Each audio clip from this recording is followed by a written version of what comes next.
Did you push record? Great. Let's do this. Welcome back to the it's the show. And if I'm being honest, it's the rock bottom edition. Darkest moment. We've been doing this for 10 years. And I have never felt as low as I do right now. I know for years I've talked on this show about it's all luck. And as we've been looking back, reminiscing, if you will, on all the fun things from the past, clearly I overlooked the numerous times I preached to anyone who was listening that it really doesn't matter how good your team is, how smart you are with fantasy football, how many moves you make on the waiver wire, how many sleepers you find. It doesn't matter. It doesn't matter. Why? Oh, I'll tell you why. Because it's all damn luck. Third highest scoring team in the league. Almost the second. I'm out of the playoffs. I'm out. Like, what does that say? What does that say? We're an individual who didn't get lucky, who was scoring a ton of points, made moves that bolstered a roster that is a great roster. And it doesn't matter.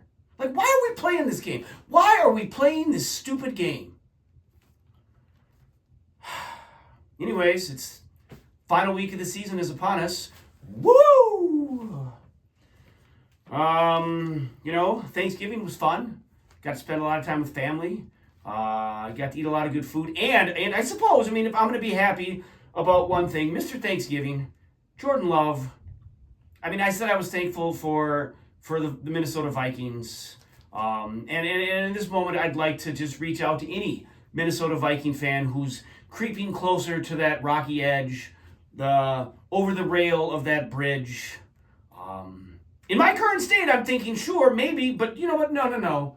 Come with me. Come with all of the Packer fans, and we'll get you on the right track again. At least I have that. At least. I guess at the very end, we'll talk playoff scenarios. There are 2 spots up for grabs. Not that it matters, because I'm not one of the best teams in the league. Not in. And who do I blame? Who do I blame for all of this mess? That's right. If you're sitting here, you're going, wow, he hasn't even addressed this yet. No. At the tail end of last week's show, I said that Jeff and I had a bet. I said if I won, the show would have started a little bit differently this week. And if I lost, well, the show would start with me looking different. Here I am in my very own Kyler Stupid Face Jr. jersey. Murray jersey. Never should have drafted him. The guy was a curse. He was a sickness. He was a plague.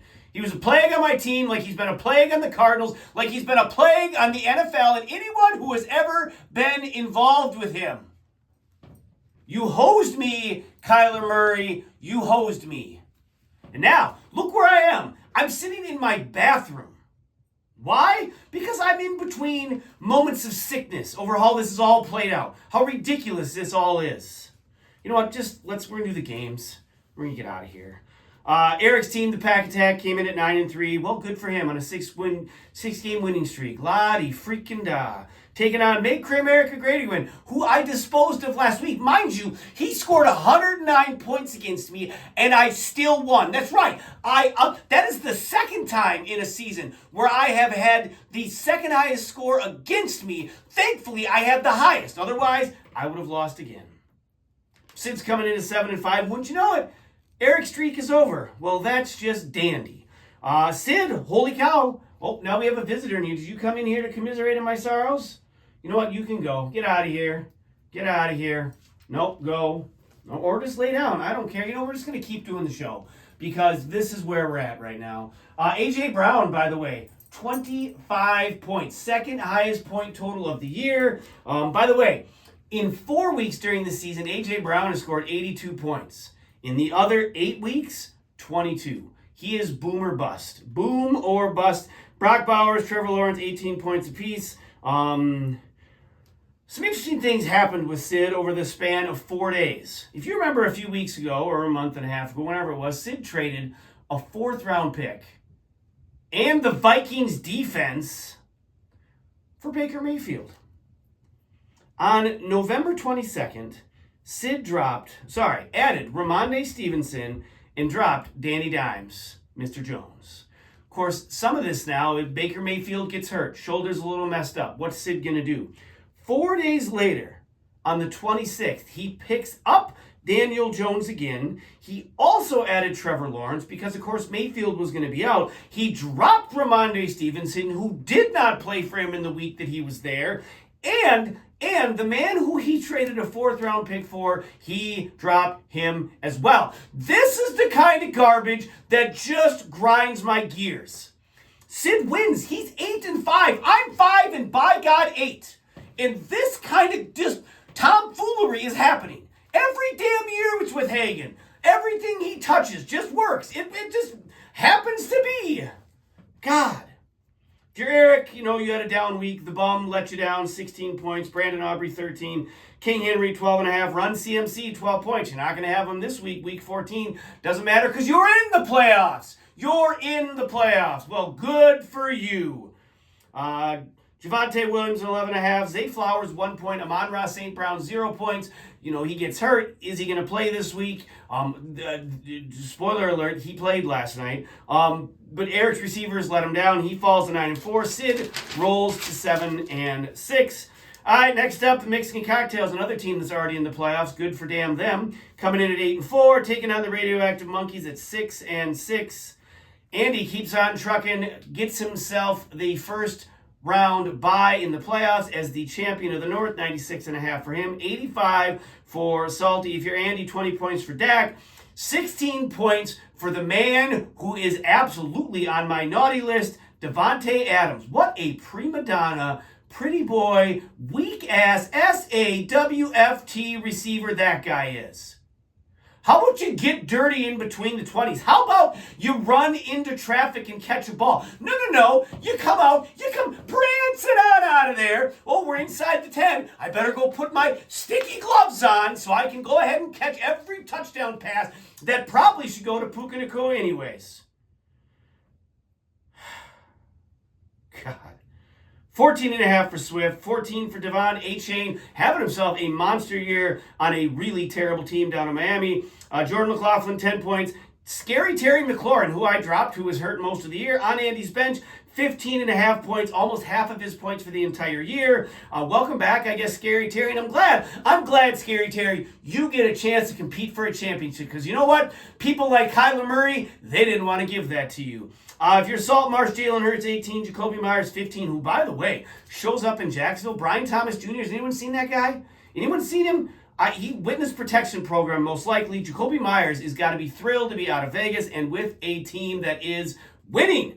Andy Borregales, 15. Jared Cook, only 11.5. Salty probably could have used a few more there. Cook, of course, having... And by the way, Jared Cook again. I keep calling him Jared. It's James, by the way. Jim Cook. Old Jim Cook. Down week, cost Salty. Houston's defense, though, is really what cost Salty. Been averaging 9.5 points. They got him 1. I'm not a math teacher in Browerville. However, I think, well, it would have been close. Bam Knight, by the way. Whoo, Bam Knight. We need a Who Dis segment, but you know what? Who cares? Who cares is really what the segment should be. 13.5 for him on the bench. That, too, could have sealed the deal for Salty. Instead, he must wait another week to see if he's in the playoffs. Oh, good. He still has a chance. Well, you know what? Yay for Salty. Coming on here, Team Dickweed coming in at 7-5, who also is in the playoffs. That's right, John, the bot, whoever is running his team has found a way into the playoffs. Meanwhile, a team who has just been scoring points left and right all damn season. Taking on Team Linkowitz at 4-8.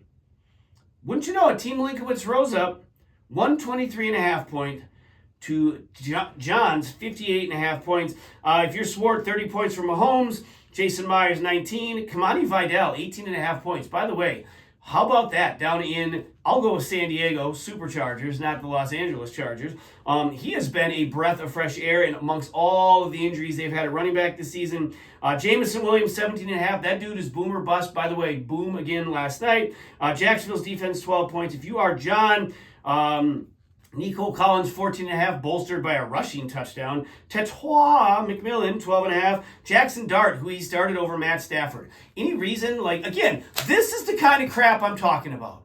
Matthew Stafford, clearly a better quarterback. Clearly, not even subjectively, objectively, has had a season that is head and shoulders above Jackson Dart. But John continues to start Jackson Dart, and John is going to the playoffs. Is there any justice at all? Any justice? Yeah, Stafford had 16 on the bench. Oh, he outperformed Jackson Dart. Real big shocker there. Every Vikings fan likes to touch themselves too. Reichard had 0 points. Saquon Barkley, 2 points. He has had one double-digit performance in the last 7 weeks. Dude's legs are tired. The offense in Philly is weirdly broken, and the vibe and the aura around that team is not great. John is going to need him if he would like to be anywhere near the winner's circle in the playoffs. Now is when I would normally take time to address Peter's meter, or do a flashback, or just any number of other things. We're going to keep going, so I want to get out of this personal hell that I am in. I may suck at fantasy football, but I don't. Clearly, I don't. But if you looked at it just from who made the playoffs and who didn't, you would have to think, well, Brett sucks. I'm telling you right now, I don't suck. Matt's coming in at 6-6, taking on the Valhalla. Where's your hammer, Peter? Right here. Come and get it. Valhalla Vandals at 4-8 in a game that no one seemed to want, and really just was a complete lack of any sort of fantasy football expertise on display. 67 for Peter, 61.5 for Matt. Most weeks I would, score that many combined. Good, great. Oh, now, oddly enough, because Peter wins, I believe he still has a chance, and Matt clearly has a chance to get in the playoffs as well. Good for both of damn them. For Peter, Justin Herbert, Kyle Manungai both had 14. Olave had 10. If you're Matt, Goff 16. Brees Hall, Zach Ertz 11. Zach Ertz just looks like a brand new man in Washington with Mariota throwing in the ball. Jaden Daniels, I'm really curious to see if his future looks more like Stupid Face Jr.'s. Of course, only time will tell. Kyron Williams, 10 points. Jackson Smith-Njigba, even though the Seahawks won 26-0, which made my heart sing. Oh, look, here comes our guest again. Look out, everybody. He only had one. He's been averaging 15 points. If you want to pin this on anyone, Matt, you pin it on old JSN. Speaking of JSN, I got to imagine Justin Jefferson's watching the season he's having with Sam Darnold at the helm thinking, son of a, could be me, should be me. I feel your pain, Justin Jefferson. I feel your pain. Last up, oh look, here we are. The game that cost me my dignity. Hulkamaniacs at 5-7 taking on my hotspot at 4-8. That's right, folks. I couldn't even wrestle down my own hotspot. I couldn't get my hotspot to succumb to the beating I was giving it. That's right. That's where I'm at. I told you, rock bottom edition, darkest moment in the 10-year history of the FTFL. Weekly update, 102.5 for Jeff, 86 for me. Good for Rashee Rice, 22 points. Seattle's defense. Thanks, Vikings. I said I was thankful for you. Yeah, thanks. 29 points for them, 15.5 for CeeDee Lamb. Lamar, 4 points. 3 straight games without a touchdown pass for Lamar. I believe that Jeff might still have a chance at the playoffs. I doubt it. We're going to get to scenarios here in just a moment. But he ain't going anywhere with Lamar doing what he's doing. Rico Dowdle, 5 points. The bloom seems to be off the rose potentially with that. For me, an amazing game by Mr. Thanksgiving Jordan Love, 32 points. Bijan Robinson doing everything I asked him to do and more, 20.5 points. Trey McBride, who again, thank God for Jacoby Brissett, saving that guy's season. Again, an amazing season by Trey McBride. 2 of the best running backs, 1 of the best receivers, arguably the best tight end. Amounts to jack squat. Gibbs only 5.5, Pittman 0.5. Pittman's game probably cost me, although a couple starts, yes, I maybe could have squeaked this out, but again, another loss, another season without the playoffs.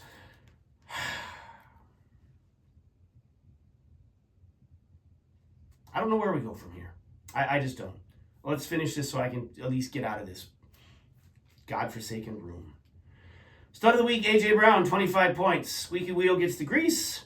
Dud of the week, JSN. Great receiver, amazing season, 1 point, averages 15, Matt lost. You would have won, you would have been in the playoffs. Instead, you got to live to fight another day. Who makes the list this week? Oh, it's Davante Adams. Davante Adams. All day Davante Adams. I don't even want to go to Taco Bell anymore. That's how much I hate Davante Adams. And that's a statement because I love Taco Bell. But because Davante Adams is endorses Taco Bell, I pretty much have to boycott that place for the rest of my life. Thanks, Davante Adams, for ruining joy. For ruining and this is the season of joy. You are the thief of joy. God, I hate you. All right, week 14. And then the playoff scenarios, and I'm getting out of here. Pack Attack coming in at 9-4, taking on my hotspot at 5-8. Hopefully Eric has better luck with my hotspot than I did against my own hotspot. Jeff's coming in at 5-8. Make America Great Again at 8-5 in the playoffs. Taking on May Suck at Fantasy Football at 6-7. Mixing Cocktails 9-4. Taking on Team Dickweed at 7-6. Radioactive Monkeys at 6-7. Taking on the Valhalla Vandals. And wouldn't you know it, in the Loser Bowl, I'm calling it. Now, this game almost had a bet on the line. And as I was about to hit send on a proposal to Adam Swart, I thought to myself, no, I don't want to get Hagened. I don't want to have the half-ass, phoned in, not exactly what it was supposed to be parade on my behalf. So I passed. Anyways, I have to play the game. Coming in at 5-8, taking on Linkowitz at 5-8. Now, just to see how these games go, we already know Eric, Andy, Sid, and John are in the playoffs, which means 6 teams are vying for the final spots. There are 13 different scenarios that can play out this week. The Number Muncher, another person who really is on my list for over the years, has tormented me, provided us with this amazing information. Thank you, Number Muncher, and go bite yourself. Adam Saltmarsh, 11 of the 13 scenarios have him in. Best odds. Matt, 7 of the 13 scenarios have him in. That was pretty clear. Both those guys have 6 wins. Well, 4 of us have 5 wins. Peter has the 3rd best odds of the final 6 teams to get into the playoffs. Peter. Without keepers, dumpster fire, Peter.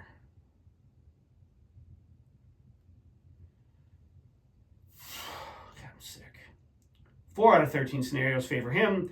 Adam Swart, 2 out of 13 scenarios. Jeff Marksher, 1 out of 13 scenarios. And wait a minute. What is this? Wait.